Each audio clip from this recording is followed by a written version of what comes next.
Yeah good afternoon everyone. అబ్బా నేనైతే మస్తు యంగ్ ఉన్నా, నాలాగా అందరు యంగ్ ఉన్నారని చెప్పేసి అనుకుంటున్నా. నాకు అందరు ఎట్లా కనిపిస్తున్నారంటే ఇంతకుముందు పాతకాలం లోపల చెట్ల కింద కూర్చొని రచ్చబండ మీటింగ్లు పెట్టుకున్నప్పుడు ముచ్చట్లు మాట్లాడుకుంటుండే ముసలోళ్ళు అట్లా కనిపిస్తున్నారు. నాకు అట్లయితే అస్సలుగా నచ్చదు. ఎందుకనంటే నేను ఎట్లయితే యంగ్ ఉన్నానో నాలాగా మీరు కూడా అందరు యంగ్ ఉన్నారని చెప్పేసి నేను అనుకుంటున్నా. కాబట్టి ఒకసారి గట్టి చెప్తాం, గుడ్ మార్నింగ్. రైట్, సార్ పొద్దున్న నుంచి మనకు చెప్తున్నారు కదా, ఒకసారి సార్కి గట్టిగా క్లాస్ కొడదాం. Give a big round of class. 1 2 1 2 3 1 2 1 2 3 1 2 1 2 3. Right, నేను సెషన్ స్టార్ట్ చేసే కంటే ముందు మీకు ఒక టాస్క్ ఇస్తాను. ఆ టాస్క్ ఏంటంటే లంచ్ అయిపోయిన తర్వాత ఆ టాస్క్ ఎవరైతే నాకు కంప్లీట్ చేసి చూపించిన వాళ్ళకు నేషనల్ లెవెల్ సర్టిఫికేట్ ఇమీడియట్గా నేను ఇప్పిస్తాను. ఈ రోజైతే మీకు సాఫ్ట్ కాపీ వస్తుంది, ఒక 1 వీక్ తర్వాత మీకు హార్డ్ కాపీ మీ చేతికి వచ్చేస్తుంది సర్టిఫికేట్, నేషనల్ లెవెల్ సర్టిఫికేట్. ఎందుకంటే నేను టాస్క్తోనే మొదలు పెడతాను. ఈ A4 సైజ్ పేపర్ మీకు కనిపిస్తుంది కదా, ఇప్పుడు A4 సైజ్ పేపర్ ఉంది కదా, సరే మీ నోట్స్లో ఉన్నటువంటి పేపర్ అయినా తీసుకోండి. ఈ పేపర్లో నుండి హోల్ ఫిజికల్ బాడీ దూరాలి. ఈ పేపర్లో నుండి నా బాడీ కంప్లీట్గా దూరాలి. నేను దూరాల్సినటువంటి అవసరం లేదు, మీ బాడీ మీరు దూరితే సరిపోతుంది. అలా అని చెప్పేసి దీని మీద బొమ్మ గీసేసి సార్ దూరిపోయింది సార్, లేకపోతే ఇలా చూస్తే నాకు కనిపిస్తున్నారు సార్ దూరిపోయారు సార్, ఇట్లాంటి క్వశ్చన్స్ నాకు వేయదు. ఓకే, ఈ పేపర్లో నుండి మనం దూరాలి. ఈ పేపర్లో నుంచి కంప్లీట్గా ఇలా నా బాడీ కంప్లీట్గా వెళ్ళిపోవాలి. నేను మీకు ఛాలెంజ్ చేసి చెప్తున్నా, ఇదే పేపర్లో నుంచి పిల్లలైతే 5 మెంబర్స్ టు 10 మెంబర్స్ని తీస్తాను ఎట్ ఏ టైం, ఒకటేసారి. అట్లీస్ట్ మీకు ఇచ్చే టాస్క్ ఏంటంటే మీరు దూరితే సరిపోతుంది. నేను ఎందుకు చెప్తున్నానంటే ప్రతిదీ కూడా సాధ్యం అవుతుంది. ఎప్పుడు సాధ్యం అవుతుంది అని అంటే, what is believe system? Believe system అంటే ఏంటిది? Believe in our self. ఇంకా ఎవరినెవరు నమ్మాలా? పక్కలను నమ్మాలా కదా. అదే టీచర్ చెప్తా ఉంటుంది, బిడ్డ నువ్వు మస్తు చదువుతావు అంటే, ఊకో మేడం నాకంటే బాగా కల్పన చదువుతుంది, నాకంటే బాగా సురేష్ చదువుతాడు, మీరు నన్నే అంటారు మేడం. ఎందుకంటే మన పైన మనకు నమ్మకం లేదు కదా. ఈ రోజు కూడా నేను ఇచ్చిన టాస్క్ పలానా సంజన చేస్తుంది, పలానా సురేష్ చేస్తుంది అని కాకుండా ఆలోచించండి. ఎందుకనంటే నేను ఈ టాస్క్ ఎందుకు ఇచ్చానంటే, ఒక మనిషి కనుక తనని తాను నమ్మితే ప్రపంచం మొత్తం చుట్టి రావచ్చు. ప్రపంచం లోపల ది బెస్ట్ అని అనిపించుకోవాలి అని అంటే ఫస్ట్ మన పైన మనకు నమ్మకం ఉండాలి. ఈ రోజు ఏ సక్సెస్ఫుల్ పీపుల్ని చూసినా, ఎవరిని చూసినా ది బెస్ట్ అని, ఇప్పుడు సచిన్ టెండూల్కర్ అనగానే డెరీ గాడ్ ఆఫ్ క్రికెట్ అని అంటున్నాం. ఎందుకు అనంటే తనను తాను నమ్మాడు కాబట్టి. ఈ రోజు ఏపీజే అబ్దుల్ కలాం గురించి మాట్లాడుతున్నాం. ఈ రోజు అబ్దుల్ కలాం ఎదగడానికి రీజన్ ఏంటంటే ఫస్ట్ తన పైన తనకు నమ్మకం ఉంది. తన ఎంచుకున్నటువంటి గోల్ లోపల తను ఫెయిల్ అయిపోయినా తన పైన తను నమ్మకం ఉండి ఇస్రోగా సైంటిస్ట్గా ఎదిగింది. Because believe in our self. First నాది నేను నమ్మాలి. ఎప్పుడైతే నా పైన నేను విశ్వాసం కోల్పోతానో, నాకు రాదు, నేను చేయలేను, నేను ఇంతే, నా బతికింతే, నేను సినిమా థియేటర్ పోదామనుకున్నప్పుడే టికెట్లు అయిపోతుంది సార్, అదేంటో తెలీదు, తినాలనుకున్నప్పుడే అన్నం అయిపోతుంది సార్, అదేంటో తెలీదు, చూస్తుండగానే పక్కింటి అమ్మాయి పెళ్ళి అయిపోతుంది సార్, అదేంటో తెలీదు. జోక్సే పార్ట్. చాలాసార్లు మనం అలా అనుకుంటుంటాం, I can't I can't I can't I can't అని. ఒక్కసారి మీరు అనుకోండి ఐ కెన్ అని. రియల్గా జరిగినటువంటి ఒక సంఘటన నేను మీతో షేర్ చేసుకుంటాను. ఒక అమ్మాయి పేద కుటుంబం లోపల జన్మించినటువంటి అమ్మాయి, మారుమూల ప్రాంతం. ఇప్పుడు మనం ఉన్నటువంటి ఈ మండల కంటే చాలా మారుమూల ప్రాంతం. కనీసం వాళ్ళ పేరెంట్స్ ఎవరైతే ఉన్నారో ఆ పేరెంట్స్ దగ్గరికి వెళ్ళాలి, వాళ్ళ విలేజ్కి వెళ్ళాలి అంటే కనీసం 2 వీలర్ బైక్ కూడా వెళ్ళినటువంటి పరిస్థితి అంట. వాళ్ళ మదర్ అండ్ ఫాదర్ ప్రొద్దున నుంచి సాయంత్రం వరకు కష్టపడితే కానీ ఆ పిల్లలకు ఫుడ్ పెట్టలేనటువంటి పరిస్థితి లోపల అమ్మాయి జన్మించింది. ఆ అమ్మాయి పుట్టినప్పటి నుంచి తను గోల్ సెట్ చేసుకుంది. ఎప్పుడైతే 5th 6th క్లాస్ రాగానే తను ఒక స్ట్రాంగ్గా గోల్ పెట్టుకుంది. ఏమనంటే నేను ఇంటర్నేషనల్ లెవెల్ లోపల నేను వాలీబాల్ ప్లేయర్ కావాలని చెప్పేసి తను స్ట్రాంగ్గా బిలీవ్ చేసింది. అంతేకాకుండా నేను ఒక మంచి కంపెనీ లోపల ఉద్యోగం సాధించి మా అమ్మని మా నాన్నని నేను ఒక ఏసీ రూమ్లో పెట్టి నేను చూసుకోవాలి, వాళ్ళ కాళ్ళు కింద పెట్టకుండా నేను ఒక ప్రౌడ్గా నేను వాళ్ళని నిలబెట్టాలి అని చెప్పేసి స్ట్రాంగ్గా చిన్నప్పుడే తను నమ్మినట్టు తను ప్రయత్నం చేసుకుంటూ వెళ్ళింది. ఎన్ని కష్టాలు వచ్చినా, ఎన్ని నష్టాలు వచ్చినా, ఎన్ని బాధలు వచ్చినా, ఏది వచ్చినా నేను అనుకున్నటువంటి లక్ష్యం వైపు నేను వెళ్ళాలి అని చెప్పేసి ముందుకే వెళ్ళింది. అనుకున్నట్టుగా సెలక్షన్స్ జరిగాయి. నేషనల్ లెవెల్ వాలీబాల్ లోపల తను నేషనల్ లెవెల్కి సెలెక్ట్ అయిపోయింది. తను అనుకున్నటువంటి జాబ్ ఏదైతే ఉందో తనకు వచ్చేసింది. మంచి కార్పొరేట్ కంపెనీ లోపల 13 లక్షల ప్యాకేజ్తోని తను జాబ్ సంపాదించేసింది. జాబ్ సంపాదించిన తర్వాత హ్యాపీగా లైఫ్ లీడ్ అవుతుంది. ఇంకో 1 month లోపల నేషనల్ లెవెల్ ఆడాలి అని చెప్పేసి తనకు ఎప్పుడైతే నోటీస్ వచ్చిందో ఇమీడియట్ గా నేను ఇంటికి వెళ్ళి మా అమ్మని మా నాన్నని నేను చెప్పేసి వాళ్ళ బ్లెస్సింగ్స్ తీసుకొని వస్తానని చెప్పేసి అమ్మాయి ఏం చేసిందంటే ట్రైన్ లో బయలుదేరింది. వెళ్తున్నటువంటి సమయం లోపల ఆ ట్రైన్ లో తను ఉన్నటువంటి బోగి ఏదైతే ఉందో ఆ ట్రైన్ బాక్స్ లో నుండి అందరు దిగిపోయారు. సింగిల్ ఒక అమ్మాయి మాత్రమే మిగిలిపోయింది. అంతలోపు ఒక 5 దొంగలు ఆ ట్రైన్ లోపల ఎంటర్ అయిపోయి తన దగ్గర ఉన్నటువంటి పర్సు కానీ వ్యాలెట్ కానీ లాక్కోవడానికి ప్రయత్నం చేశారు. తన దగ్గర ఉన్నటువంటి ఒక చైన్ ని లాక్కోవడానికి ప్రయత్నం చేశారు. ఆ చైన్ ఎప్పుడైతే లాక్కునే సమయం లోపల తను వాలీబాల్ ప్లేయర్ కాబట్టి వాళ్ళతో ఫైట్ చేయడం స్టార్ట్ చేసింది. ఎప్పుడైతే ఫైట్ చేస్తున్నప్పుడు ఆ ఫైట్ ని వాళ్ళు తట్టుకోలేక ఆ అమ్మాయిని ట్రైన్ లో నుంచి కిందికి తోసేశారు. రాత్రి 2 గంటల సమయం లోపల ఒక చిమ్మని చీకటిలో ఉన్నటువంటి ఒక అడవి లోపల పడిపోయింది తను. ప్రొద్దున 5 గంటల సమయం వరకు ఎవరు కూడా చూడలేదు. అక్కడ ఒక రక్తపు మాంసపు ముద్దలాగా మారిపోయింది అమ్మాయి. ప్రొద్దున రైల్వే ప్రొటెక్షన్ ఫోర్స్ పోలీసు ఎవరైతే ఉంటారో ట్రాక్ చెక్ చేస్తుంటారు. ఆ ట్రాక్ చెక్ చేసే సమయం లోపల అక్కడ ఎవరో చనిపోయినట్టు కనిపించారు. చూస్తే అక్కడ తను ఒక రక్తపు ముద్దలాగా కంప్లీట్ గా మాంసంగా మారిపోయినాయి. తన కాళ్ళు ఏవైతే ఉన్నాయో నుజ్జు అయిపోయాయి.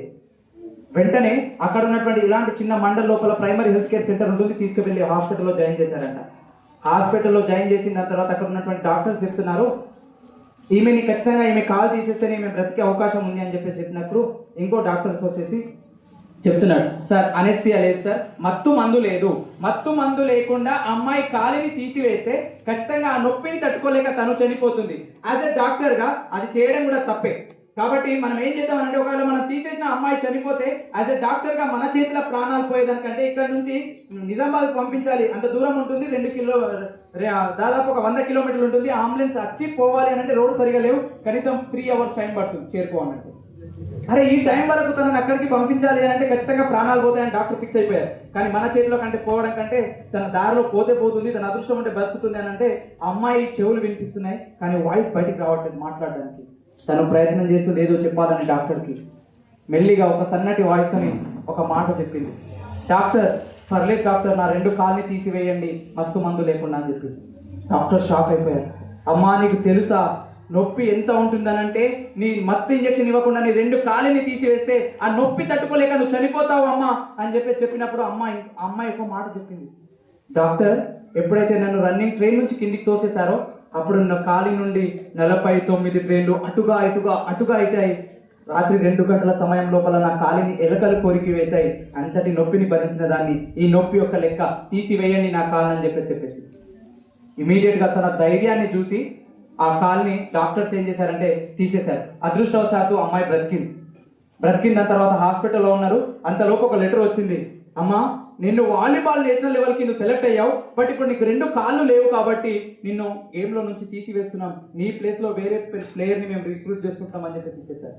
అంతలోపు ఇంకొక లెటర్ వచ్చింది, అమ్మా మన ఆఫీస్ ఏదైతే ఉందో 3rd floor లో ఉంది, లిఫ్ట్ ఫెసిలిటీ లేదు కాబట్టి నిన్ను ఆఫీస్లో నుంచి తీసివేసేసి నీ ప్లేస్ లోపల వేరే ఎంప్లాయీని తీసుకుంటున్నాం అని చెప్పేసి 2 లెటర్స్ అనుకున్న దాని తర్వాత విపరీతంగా ఏడవడం మొదలు పెట్టేసింది.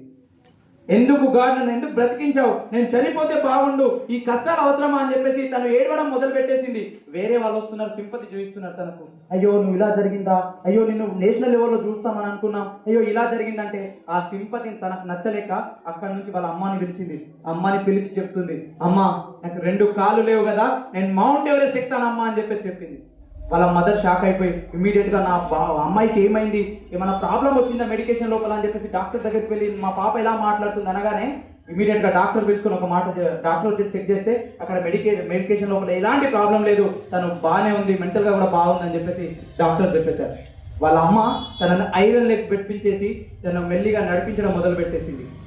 మెల్లిగా ప్రచింద్రియ పాల్ని కలిసి కఠోర శిక్షణను తీసుకొని లాస్ట్కి ఫైనల్గా మౌంట్ ఎవరెస్ట్ ఎక్కడానికి తను అనుమతి పొందింది. మౌంట్ ఎవరెస్ట్ ఎక్కాలి అని అంటే ఆషామాష విషయం కాదు. 2 కాళ్ళు ఉన్నటువంటి వ్యక్తులు పైకి వెళ్తా ఉంటేనే ఎక్కడో చనిపోతూ ఉంటాం, ఎక్కడ కాలు తీసి కాలు పెడితే మనం లోయలో పడిపోతామో తెలీదు. ఒక ఫస్ట్ లేయర్ వరకు మనం వెళ్ళొచ్చు, సెకండ్ లేయర్ లోపల చలి తీవ్రత పెరుగుతుంది, 3rd లేయర్ లోపల ఆక్సిజన్ లెవెల్స్ ఏవైతే ఉన్నాయో కంప్లీట్ గా ఉండవు. సిలిండర్ 50 kg సిలిండర్ తను వేసుకొని మాస్క్ వేసుకొని పైకి వెళ్ళాలి. 4th లేయర్ లోపల పైనుంచి మంచు కురుస్తూ ఉంటుంది, చాలా పెద్ద లోయలు ఉంటాయి, ఎక్కడ కాలు తీసి కాలు పెడితే చనిపోతామో తెలియనటువంటి పరిస్థితి లోపల ఉంటుంది. అయినా తను సాహసం చేసి పైకే వెళ్తున్నటువంటి టైం లోపల ఇంకొక 5 hours లోపల తను రీచ్ అవుతుంది అనే టైంకి తను వేసుకున్నటువంటి ఆక్సిజన్ సిలిండర్ ఏదైతే ఉందో లాస్ట్ బీప్ వచ్చేసింది. ఆ లాస్ట్ బీప్కి రావడంతో ఆ లాస్ట్ బీప్లో తను పైకి వెళ్ళగలుగుతుంది, కానీ రిటర్న్ ప్రాణాలతో వస్తుంది అని అంటే ఎట్టి పరిస్థితిలో రాదు. డాక్టర్స్ కింద ఉన్నటువంటి అడ్జుడికేటర్స్ చెప్తున్నారు. ఇమీడియట్ గా వాళ్ళ దగ్గర ఉన్నటువంటి పరికరం ద్వారా ఆ అమ్మాయిని అమ్మ కమ్ బ్యాక్ అని చెప్పారు. ఇమీడియట్ గా నో అని చెప్పేసింది, నేను రాను డాక్టర్ అని చెప్పేసింది. లేదు నువ్వు రా అమ్మా, ఒకవేళ బ్రతికి ఉంటే మళ్ళీ ప్రయత్నం చేయొచ్చు కదా అని అంటే నో అని చెప్పేసింది. లేదమ్మా నువ్వు ఆల్రెడీ సాధించినట్టు మనం ప్రకటిస్తున్నాము, నువ్వు కమ్ బ్యాక్ అని అంటే లేదు నేను పైకే వెళ్తా అని చెప్పేసి తను పైకే వెళ్ళింది. భారత త్రివర్ణ పతాకాన్ని పాతి ప్రాణాలతో తిరిగి వచ్చింది తనే అరుణిమా సిన్హా. ఒకసారి గట్టిగా క్లాస్ కొడదాం. మీ అందరికీ డౌట్ రావచ్చు, సరే పైకి వెళ్ళింది రాదు అని చెప్పారు కదా, ఎలా వచ్చారు అని అంటే ఎక్కే టైం లోపల ఏదైతే ఉంటుందో తను ఆక్సిజన్ వాళ్ళ ఆల్రెడీ ఎక్కేందుకు ప్రయత్నం చేసి చనిపోయినటువంటి వాళ్ళు ఎవరైతే ఉన్నారో వాళ్ళ ఆక్సిజన్ సిలిండర్ తీసుకొని తను వేసుకొని ముందుకు పోయింది. కిందికి వచ్చిన తర్వాత ఇంటర్వ్యూ చేశారు. ఇంటర్వ్యూ లోపల అడిగారు, అమ్మా నీకు అన్ని కష్టాలు వచ్చాయి కదా, చనిపోతానని నీకు భయం వేయలేదా అని అంటే ఒక కవి చెప్పినటువంటి కొటేషన్ గుర్తుకొచ్చింది సార్ అని చెప్పింది. నొప్పిలేని నిమిషమేది జననమైన మరణమైన జీవితాన అడుగడుగున నీరసించి నిలిచిపోయే నిమిషమేది నీది కాదు, జీవితం అంటే నిత్య ఘర్షణ. జీవితం లోపల అడుగు తీసి అడుగు పెడితే ఖచ్చితంగా నొప్పి అనేటువంటి కలుగుతుంది. ఆ నొప్పిని భరించి మనం ముందుకు వెళ్ళగలగాలి. చదువుతున్నటువంటి సమయం లోపల నాకు ఎన్నో అవమానాలు ఎదురయ్యాయి, ఎన్నో బాధలు ఎదురయ్యాయి, నేను దిగమిందుకొని మీదికి వెళ్ళాను సార్. నేను చూసే సినిమా లోపల కూడా నేను మంచిగా తీసుకుంటాను. ఒక సినిమాలో చెప్పినటువంటి డైలాగ్ తన జీవితాన్ని ఇన్స్పైర్ చేసింది. కండలు కరగని, ఎముకలు విరగని, రక్తం పారని, కుండెలు పగలని విజయకాంక్ష నీ ఊపిరి అయితే ఆ ఊపిరిని ఆపుట ఎవరి తరం, వెయ్యి అడుగు ముందుకే వెయ్యి అని చెప్పినటువంటి సినిమా డైలాగ్ ని తను తీసుకొని ముందుకే వెళ్ళింది. ఎందుకు వెళ్ళగలిగింది అని చెప్పేసి తన లాస్ట్ కి ప్రశ్నిస్తే, సార్ నా పైన నాకు నమ్మకం ఉంది, నాది నేను నమ్మాను కాబట్టి ఈ రోజు నేను సక్సెస్ సాధించాను అని చెప్పేసి తను చెప్పింది. ఇంకోసారి గట్టిగా క్లాస్ కొడతాను. మై డియర్ ఫ్రెండ్స్, ఒకసారి ఆలోచిద్దాం. ఇంత కంఫర్ట్ జోన్ లో కూర్చుండగలుగుతున్నాం, ఇంత మంచి స్కూల్లో మనం చదవగలుగుతున్నాం. వాళ్ళకి వచ్చినటువంటి కష్టాల ముందు మనం పడుతున్నటువంటి కష్టాలు జీరో. మనం అనుకుంటున్నాం చూడండి, నాకు ఇది వస్తలేదు, నాకు అది వస్తలేదు, నాకు అలా ఉంది, మా మమ్మీ సపోర్ట్ చేయట్లేదు, మా నాన్న సపోర్ట్ చేయట్లేదు, నాకు వాళ్ళు అలా అంటున్నారు, వీళ్ళు అలా ఇలా అంటున్నారని. జీవితం లోపల మనం ముందుకు వెళ్ళాలి అని అనుకున్నప్పుడు ఏ సమస్య వచ్చినా, ఎన్ని కష్టాలు వచ్చినా, ఎన్ని అవమానాలు వచ్చినా, ఎందరూ మనల్ని తిట్టినా ప్రతిదీ కూడా భరించి మనం ఎప్పుడైతే ముందుకు వెళ్ళగలుగుతామో అప్పుడే మనం సక్సెస్ సాధించగలుగుతాం. ఈరోజు ప్రపంచం లోపల సక్సెస్ సాధించిన వాళ్ళు ఎవ్వరు కూడా వాళ్ళు మంచి కుటుంబం లోపల జన్మించలేదు. సచిన్ టెండూల్కర్ ఎవరైతే ఉన్నారో, సచిన్ టెండూల్కర్ వాళ్ళ కొడుకు అర్జున్ టెండూల్కర్ ఎప్పుడు కూడా సచిన్ టెండూల్కర్ కాలేరండి. అర్జున్ టెండూల్కరే. ఎందుకంటే ఎవరి యూనిక్ క్వాలిటీ వాళ్ళదే. ఈరోజు Sachin Tendulkar demigod of cricket అంటున్నాం, కానీ వాళ్ళ కొడుకుకి ఎవరైతే ఉన్నారో అర్జున్ టెండూల్కర్ కి కనీసం ఐపీఎల్ లో ఆడేందుకు ఛాన్స్ రావట్లేదు, బెంచ్ పైన కూర్చుంటున్నాడు. ఎందుకంటే ఎవరి టాలెంట్ వాళ్ళకు ఉంటుంది. కాబట్టి ఎంత పెద్ద స్థాయిలో ఉన్నా, ఏది లేకున్నా, మనపైన మనకు విశ్వాసం ఉన్నప్పుడు, మనపైన మనం నమ్మినప్పుడు ఆటోమేటిక్గా మనం వెళ్ళగలుగుతాం. అంతేందుకు ఒక పెట్రోల్ బంక్ లోపల పనిచేసినటువంటి వ్యక్తి 5 రూపాయల కూలీ నుండి తన జీవితాన్ని మొదలు పెడితే ఈరోజు Indian book of record, Asia book of record, Guinness book of record అని చెప్పేసి ఎన్నో అవార్డులు సాధించి, అద్భుతాలు సాధించి ఇక్కడికి వచ్చినటువంటి సిఎస్ఆర్ గారిని చూడండి. ఎందుకంటే సార్ తనని నమ్మాలి కాబట్టి. ఒకసారి గట్టిగా క్లాస్ కొడతాం. క్లాస్ సార్ జీవిత చరిత్ర చెప్పలేనండి, నాకు ఈ జీవితం సరిపోదండి. ఎందుకనంటే అన్ని కష్టాలు వచ్చినా, కనీసం పెట్రోల్ బంక్ లోపల తను పనిచేసినప్పుడు ఒక డ్రైవర్ అవమానిస్తే అదే డ్రైవర్ ఈరోజు సార్ కార్ డ్రైవర్గా మిగిలిపోయింది లాస్ట్. ఎందుకనంటే ఆ రోజు ఎప్పుడైతే అవమానాలు ఎదురైనప్పుడు నువ్వు నన్ను అవమానించావు, కానీ ఒక రోజు నిన్ను నేను డ్రైవర్గా పెట్టుకుంటా అని చెప్పేసి ఎప్పుడైతే ప్రామిస్ చేశారో తనని తాను ఈరోజు పెట్టుకోవడం జరిగింది. ఎందుకంటే మనపైన మనకు విశ్వాసం ఉండాలా, మనపైన మనకు నమ్మకం ఉండాలా. నేను ఎందుకు చేయగలను అని చెప్పేసి మనం అనుకోవాలి కదా. మనం అనుకోకపోతే ఎవరు మనం నచ్చి పక్కోవాలంటారా? ఈరోజు ఈ కాలం పోయిందండి. ఫస్ట్ మనపైన మనకు నమ్మకం ఉండాలని చెప్పేసి ఆకాంక్షిస్తూ, సార్ పొద్దున్న నుంచి సార్ చెప్తున్నారు సార్, ఇప్పుడు మీరు చెప్తున్నారు సార్, కానీ మా బాధ అర్థం చేసుకోవట్లేదు సార్, కడుపులో మంటలేస్తుంది సార్, కొంచెం తినొస్తాం సార్ అని చెప్పేసి అందరూ కూడా మీ ముఖాలు చూస్తే నాకు అర్థమవుతుంది. అరే కానీ నేను విడిచిపెట్టానండి. నేను వచ్చినానంటే నాకు కంప్లీట్గా నేను మాట్లాడాలనుకున్న మొత్తం మాట్లాడిన దాని తర్వాత నేను విడిచిపెట్టాను. కానీ ఒక్క మాట లాస్ట్లో, ఎందుకంటే మీకు యూజ్ అయ్యేటువంటి టాపికే ఇంపార్టెంట్ టాపిక్ చెప్తాను. అది ఇంపార్టెంటో కాదో నాకైతే తెలీదు, బట్ నాకైతే ఇంపార్టెంట్ అనిపిస్తుంది. ఫోన్ ఎంతమంది యూజ్ చేస్తున్నాం? మీ టీచర్స్ కానీ సార్ ఎవరేమన్నది, ఎవరిని టీచర్స్ కూడా చెప్తున్నాను, ఎవరేమన్నదు. ఫోన్ ఎంతమంది యూజ్ చేస్తున్నాం? Please raise your hand. Right, ఇదైతే ఓకే. మరి ఇన్స్టాగ్రామ్ ఎంతమందికి ఉందో? Please raise your hand. ఎవరైనా అబద్ధాలు ఆడితే సార్ ఇక్కడనే ఉన్నాడు, మొఖాలు చూస్తే మొత్తం జాతకాలు చెప్తాడు, ముందే చెప్తున్నా నేను. ఇన్స్టాగ్రామ్ ఎంతమంది వాడుతున్నాం? ఇక్కడ చేతులు కొంచెమే లేస్తుంది, మొత్తం లేపండి. Very good, very good. Facebook కానీ యూట్యూబ్ లోపల అకౌంట్స్ ఎంతమందికి ఉన్నాయి? ఎస్. సోషల్ మీడియా వాడటం, ఫాలోవర్స్ ఎందరున్నారు బేటా? 500+ ఫాలోవర్స్ ఉన్నటువంటి వాళ్ళు ఎవరైనా ఎందరు ఉన్నారు ఇన్స్టాగ్రామ్ లోపల? నాకంటే తోపులు ఉన్నారు సార్. ఒక్కసారి వీడియో దిగుతారా? ఎందుకంటే నాకు కూడా లేదు sir 500 followers. 70 lakhs followers. 70 lakhs followers. Wow! Give a big round of applause. Good. ఇంకా ఎవరికి ఉన్నాయి? 1700 కాకుండా 500+ ఉన్న వాళ్ళు చెప్పండి. 500+ ఉన్న వాళ్ళు. Very good. దేంట్లో? ఇన్స్టాగ్రామ్లోనా? వావ్. ఏం పెడతావు ఇన్స్టాగ్రామ్లో? ఏం పోస్ట్ పెడతావు? రీల్స్ ఇస్తావా? బట్టి వచ్చిన సర్టిఫికెట్ కంటే గ్రేట్.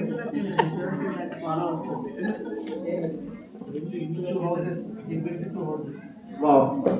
ఒకసారి చూడాలి సార్, నీతో సెల్ఫీ దిగాల్సిందే. సూపర్.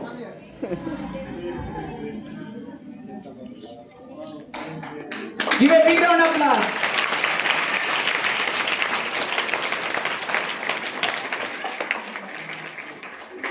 రైట్.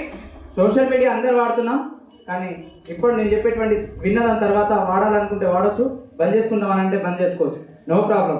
ఎందుకనంటే సోషల్ మీడియా ఏదైతే ఉందో డబుల్ ఎడ్జ్డ్ వెపన్. ఎప్పుడైతే గన్ పట్టుకున్నప్పుడు ఒకటేసారి కాలుస్తుంది, ఒకటే సైడ్ బుల్లెట్ వెళ్తుంది. కానీ సోషల్ మీడియా ఏదైతే ఉందో దానికి 2 సైడ్లు మూతులు ఉంటాయి, 2 సైడ్లు కాలుస్తుంది. ఒకవేళ ప్రాపర్గా కొట్టమా అట్లా 2 ఇల్లులు కట్టగలుగుతాం, కోటీశ్వరుడు కాగలుగుతాం. ఒకవేళ అది ప్రాపర్ వే లోపల వెళ్ళలేదా, అది ముందుకు వెళ్ళాల్సినటువంటి బుల్లెట్ వెనక దూసుకొచ్చి గుండెల నుంచి బయటకు వెళ్ళిపోతుంది. బిలీవ్ మీ, ఇదే సోషల్ మీడియా ద్వారా రీసెంట్గా 2 months కింద నేను సార్ చెర్లపల్లి జైలుకి వెళ్ళాం.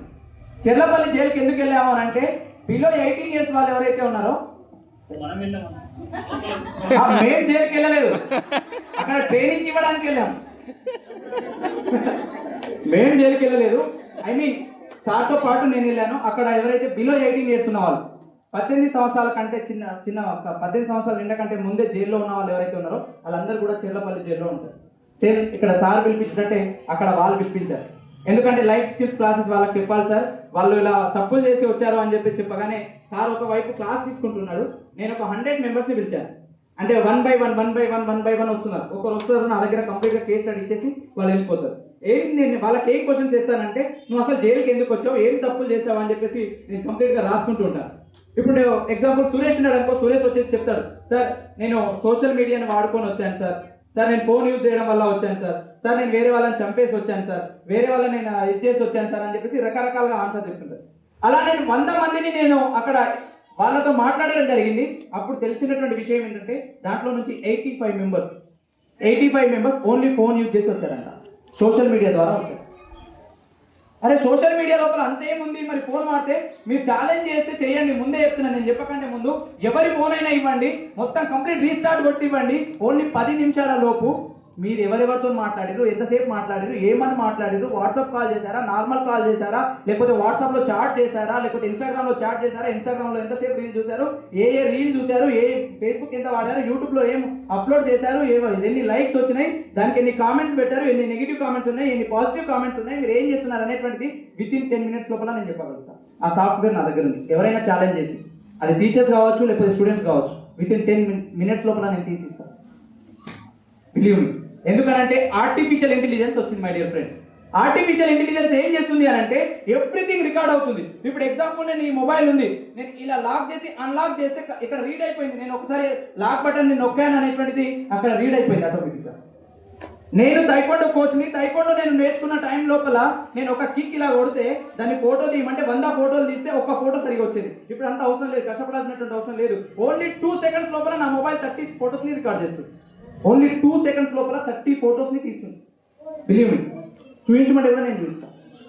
ఎందుకంటే కంప్లీట్గా ఆర్టిఫిషియల్ ఇంటెలిజెన్స్ వచ్చింది. అదేవిధంగా 2-3 రోజుల కింద మీరు న్యూస్ పేపర్ చూసారో లేదో తెలీదు, కానీ ఇప్పుడు ప్రతి మండల్ లోపల పోలీస్ స్టేషన్ ఉంటుంది కదా, పోలీస్ స్టేషన్ లోపల ఒక కంట్రోల్ రూమ్ అనేటువంటి పెట్టేశారు. బిలో 18 ఇయర్స్ ఉన్న వాళ్ళు ఎవరైతే ఉన్నారో వాళ్ళు ఎప్పుడైతే ఐడి క్రియేట్ అవుతుందో ఇమీడియట్ గా వాళ్ళకి ఒక నోటిఫికేషన్ వెళ్తుందంట.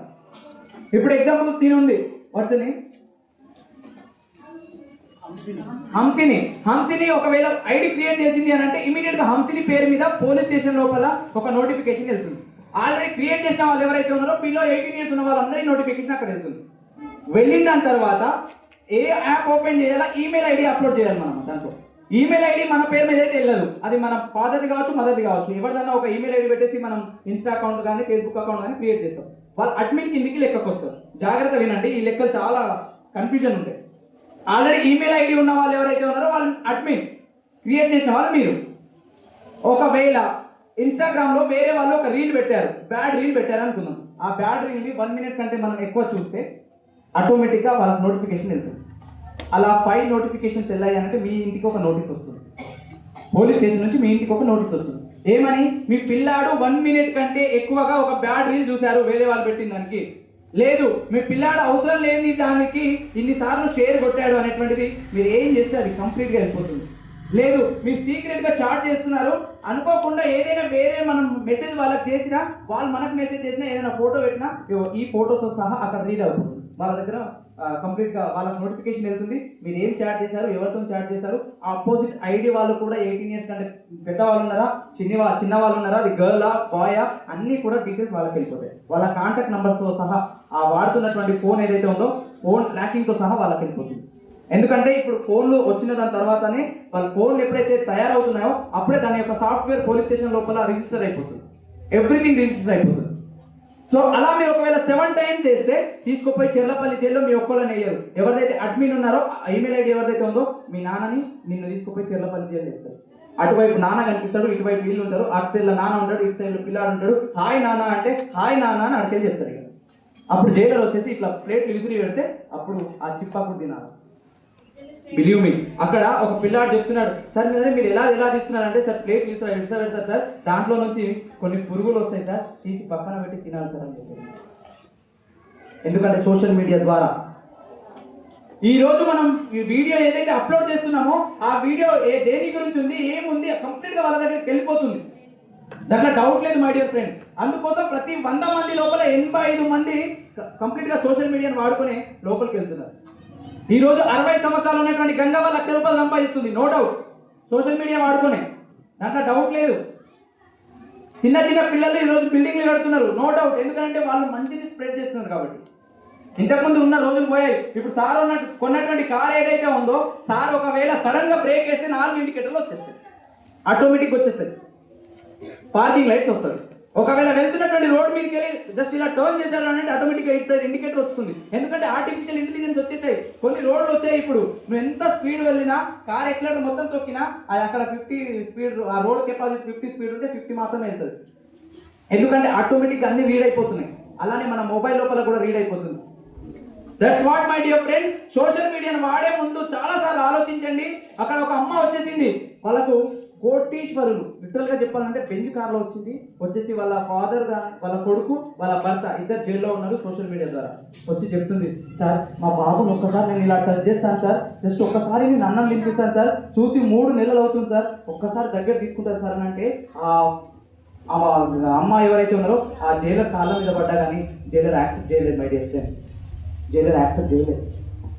వినండి ఎంత దారుణం ఉంటుంది. ఒక తల్లి ఒక జైలర్ కాళ్ళ మీద పడి వేడుకుంటూ ఉంటే, కనీసం ఒక ముద్ద అన్నం నింపలేనటువంటి పరిస్థితి లోపల ఉంటే, ఆ బాబు అక్కడి నుంచి చూస్తూ ఉంటే ఎంత పెయిన్ కలిగి ఉండొచ్చు, ఎంత నొప్పి కలిగి ఉండొచ్చు.